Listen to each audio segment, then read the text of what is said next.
Alors, je m'appelle Laure Kunsinger, je travaille au sein de l'agence Babel, je suis directrice de clientèle depuis 3 ans au sein du pôle influence qu'on appelle plus communément chez nous le pôle réputation et thought leadership. On s'occupe de tout ce qui a trait à l'influence d'une entreprise et notamment de ce qu'on appelle la marque, puisque chez Babel, la marque est vraiment le cœur de notre dispositif et de notre stratégie de communication. C'est très intéressant d'aborder ce sujet de l'influence, je pense, aujourd'hui, parce que c'est vraiment ancré dans notre génération et j'ai appris que l'influence n'était pas uniquement liée aux influenceurs et du coup aux réseaux sociaux et que ça pouvait aussi être les échanges qu'on va élaborer avec nos interlocuteurs, la façon dont on apprend la parole, donc finalement dans toute stratégie de communication. Laure nous a vraiment expliqué la manière de parler en fonction de son interlocuteur. Elle nous a aussi appris qu'il y avait plusieurs types de préco qui sont adaptés à plusieurs types d'influenceurs. Un gros influenceur va peut-être être plus apte à partager un hashtag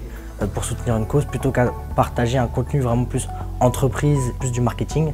En ce moment, les micro-influenceurs étaient vraiment très utilisés parce que la démarche en tout cas était peut-être un peu plus perçue avec un peu plus de sincérité. Pour les étudiants de l'ISEFAC, ce qui me semble important, c'est qu'ils retiennent qu'une stratégie d'influence, elle est avant tout 360. Ça ne se réfléchit pas en termes de moyens, mais ça se réfléchit en termes de stratégie. Et après, on y appose des moyens. C'est ça que je veux leur faire passer. Je veux leur faire passer aussi d'être curieux, d'être créatif, parce qu'aujourd'hui, il y a plein de choses qui existent. Il y a plein de moyens de faire de l'influence. Mais il faut faire de l'influence intelligemment et surtout réfléchir en termes de réputation de la marque à chaque fois qu'on pose des idées ou des concepts.